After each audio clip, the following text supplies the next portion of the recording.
I had a podcast interview a few weeks ago, and one of the questions that the beautiful host asked me was what I have found has been the most important or significant step along the path of life, the path of awakening, and the journey of spirituality, really, the journey of remembering. And my answer was that as soon and as fast as you can. Obviously, in the capacity in which you're ready for it, only as you're able to do it in a way that doesn't completely overwhelm you. But also don't, on the other spectrum, make excuses not to actually come back and do the thing.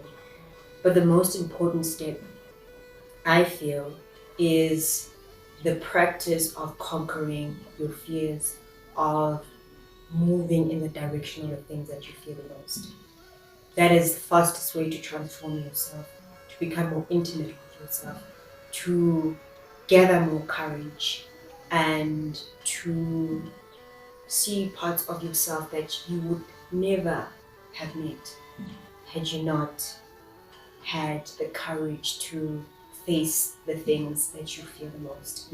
This is what we'll discuss today. So, welcome. Get your tea, get your Sunday breakfast, and let's get into it.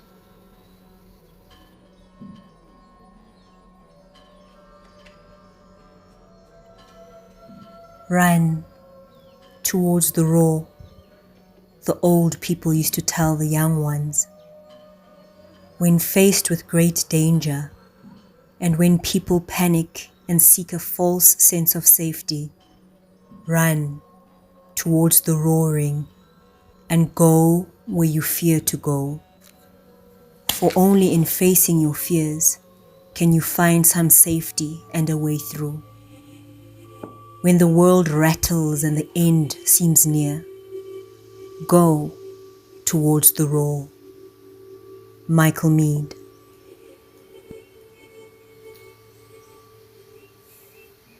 Hello, and welcome back to the garden. I'm so happy that you're back, and if it's your first time, welcome. Today, I don't have the burner with me, but I have the most delicious scented candle, beautiful red currant scented candle that I got from the stunning home decor slash restaurant shop in Cape Town. And it smells so good. It's a combination of cinnamon, there seems to be something like chili in there, and some sort of rose or raspberry. It doesn't say what the ingredients are exactly, but it's so nice. I wish I could FedEx you, email you the smell. But that's what we have for today. There is an understanding in African belief systems that talks about the initiation of the circles. So there are 5 circles. The most significant circle that we are born into, that's our first circle, that's our nuclear family. The first circle is our parents, our siblings, and this is the circle that is meant to reflect to us who we really are. So we begin to see what gifts we come with in the circle, and if we don't get that reflected back at us, a lot of people get exiled from the first circle and head to the next circle. The next circle might be school. This is your creche or your primary school or your university. But that's that's the circle that you step out of regularly, outside of the first circle, outside of the home. That circle as well is meant to show us more of who we are. Then there's the circle of our city, there's the circle of our country, and so it goes. And each of these circles give us an opportunity to see parts of ourselves as individuals, reflect them back to us, as our teachers reflect them back to us, and as the activities we're engaged in, for instance in school, that tell us more and more about who we are.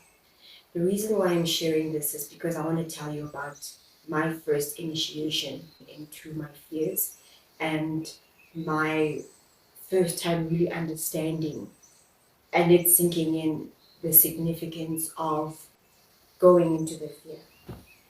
I left to go and au pair in Holland in my early 20s.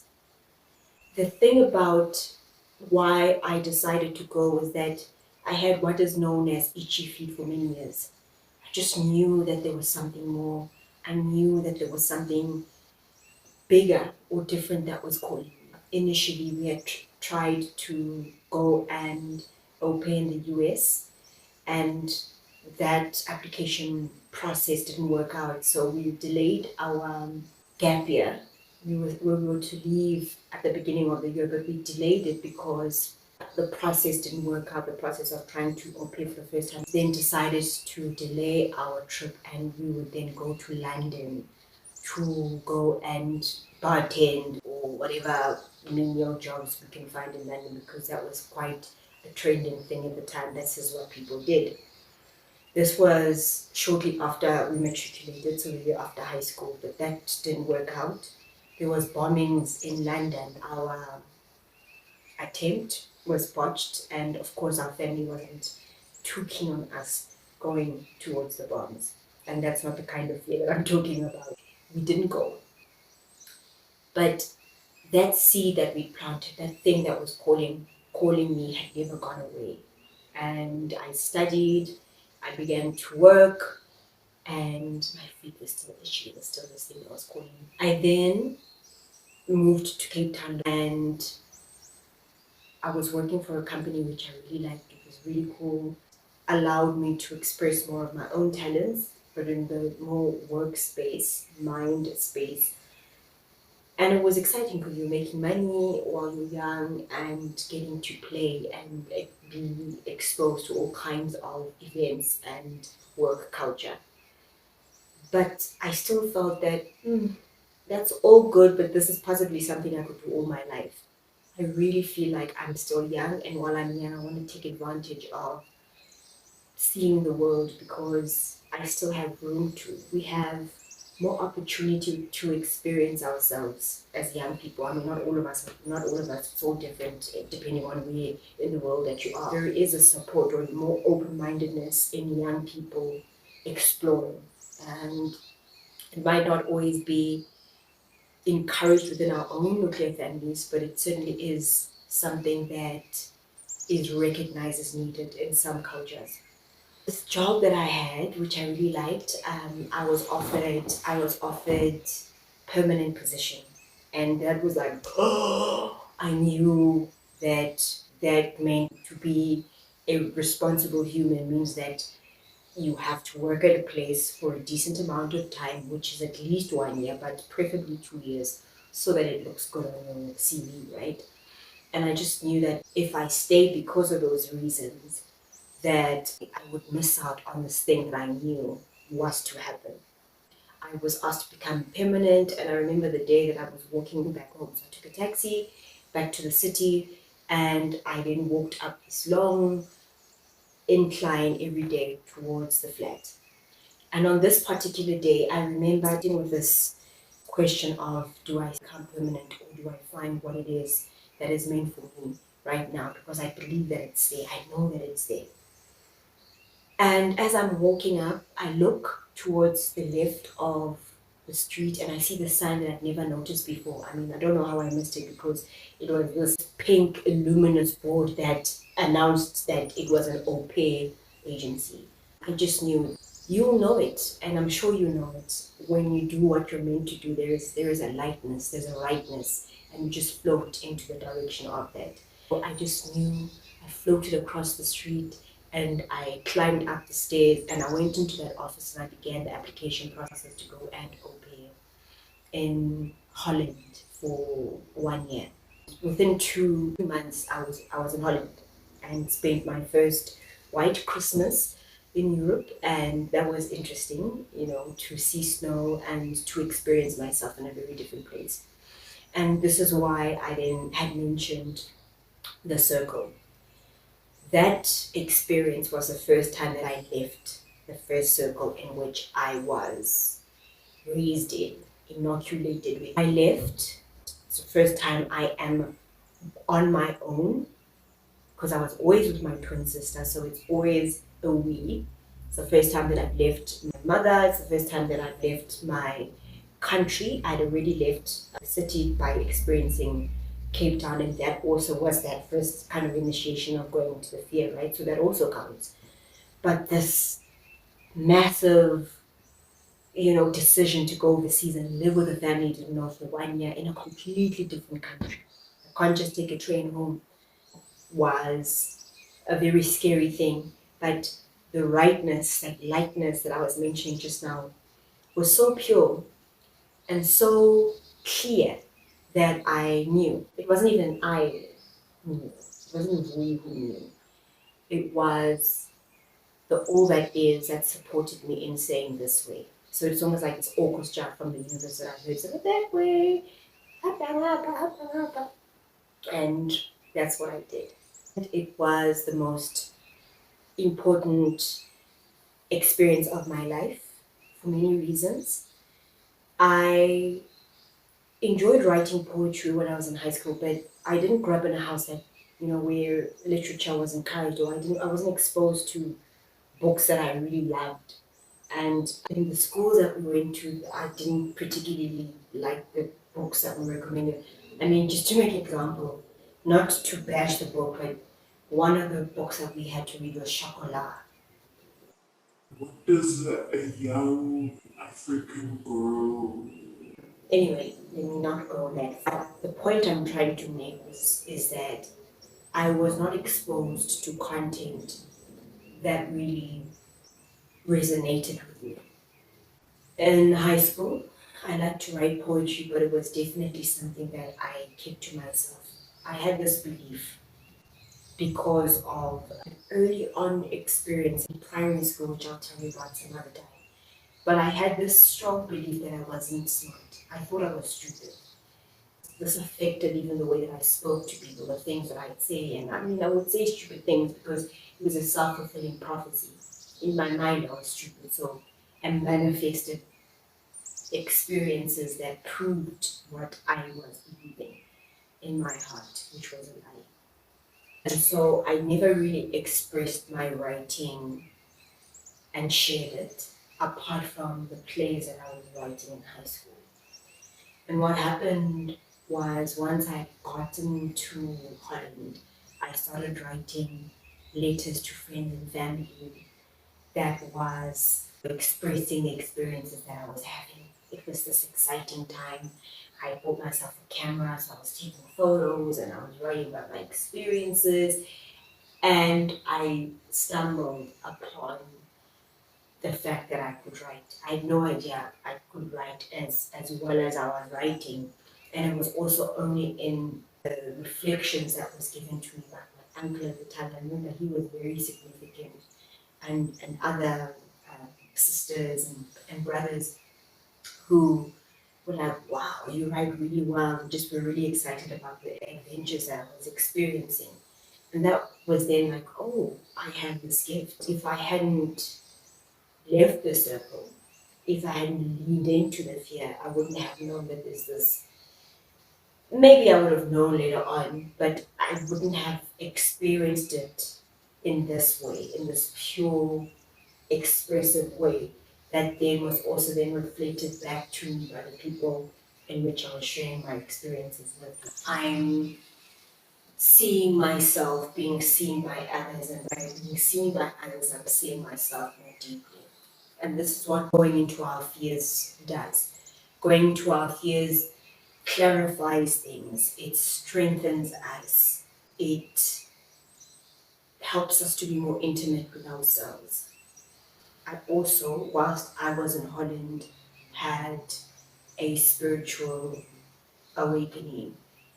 I remember I was reading the book The Power of Now. This was many years ago. Now we can talk about all of these things and it's okay, but during the times in which I began to explore my spirituality, no one was really talking about these things.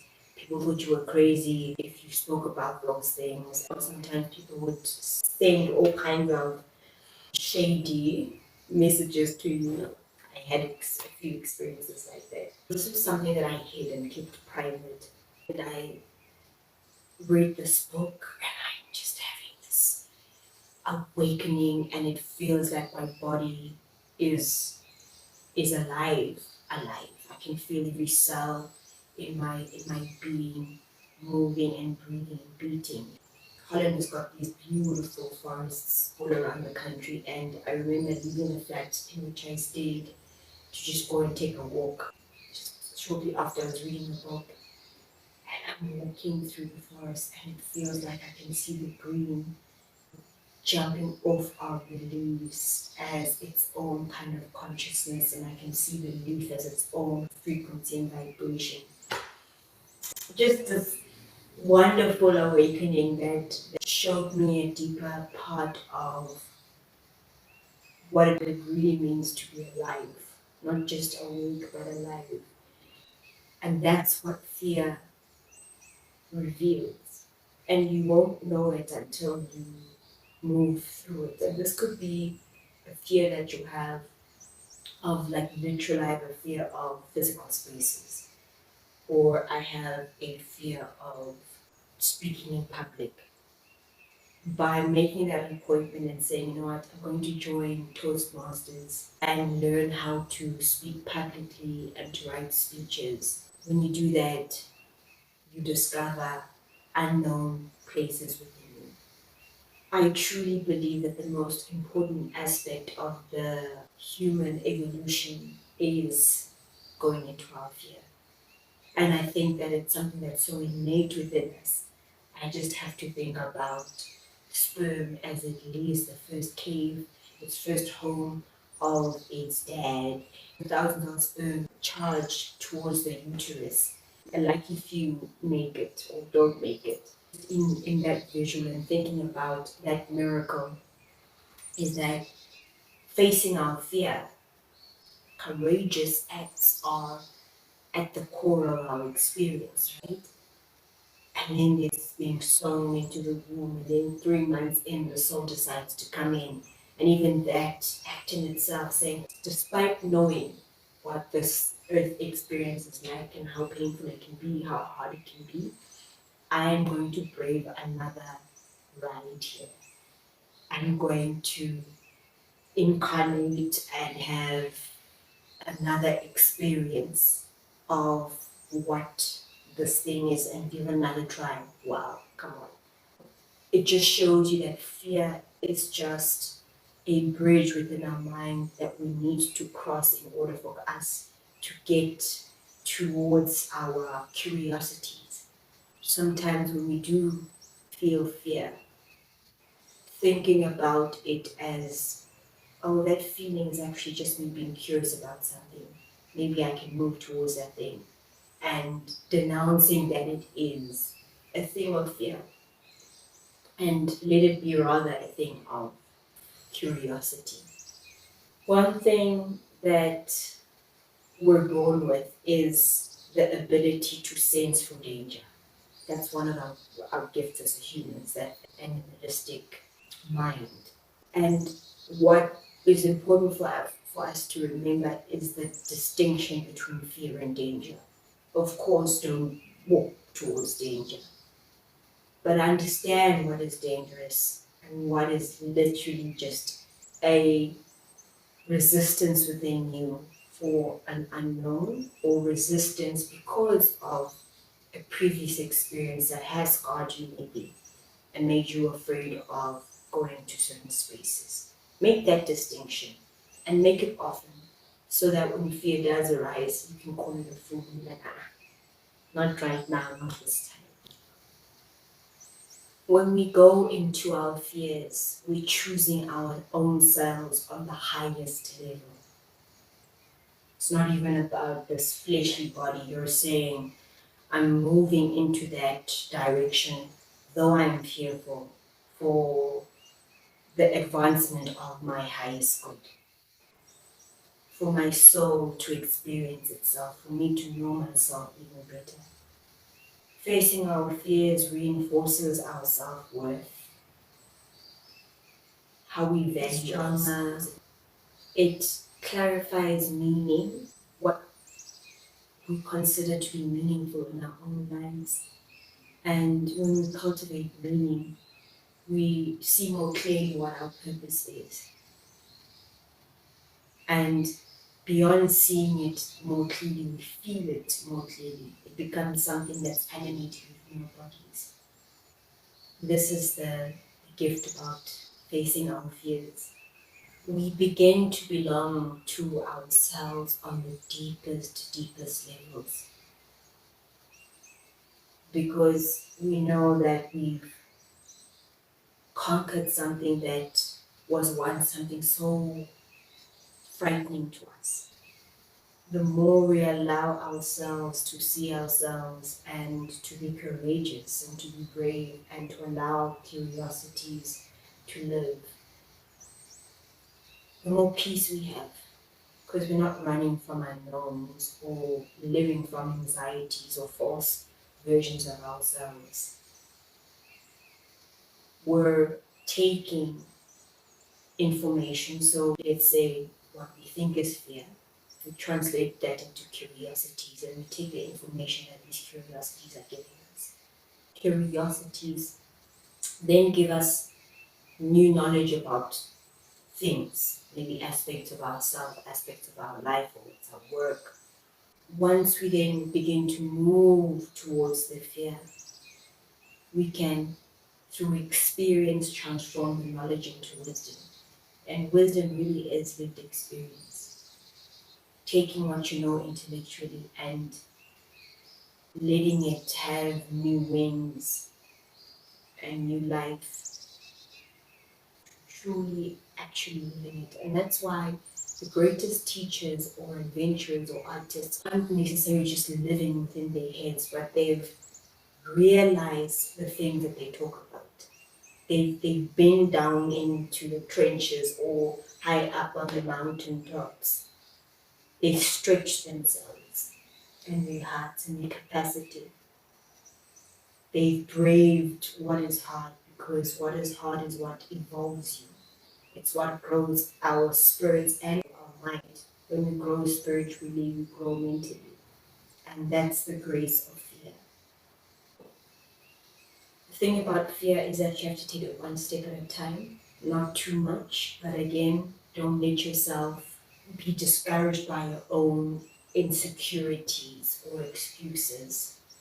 Yes, you're fearful. Comfort that fearful voice or that fearful place. Soothe it. But like a mother or a father or a grandmother over a young child, do the same on those fears. Okay, dude, it's okay, I know you're scared. But I'm here. I'm here and I'm not going to leave you. Take it one step at a time. But know that fear can be a liar so many times. And this life is so beautiful. And it's even more beautiful and meaningful once we do the things that have been calling us for so long. And usually, the most profound ones are the scariest ones. But you can do it. If you made it all the way toward the end, thank you. Please click the little bell at the bottom to be notified every time I share new posts. Please subscribe, like, please comment. I'd like to hear from you, and share this with anyone who needs a little bit of encouragement where they might be feeling fearful. I am grateful for your time, as always. There's nothing more expensive than that, and we can't give it back. So, Ramako, Ashe, Aho, Namaste, Tahalam,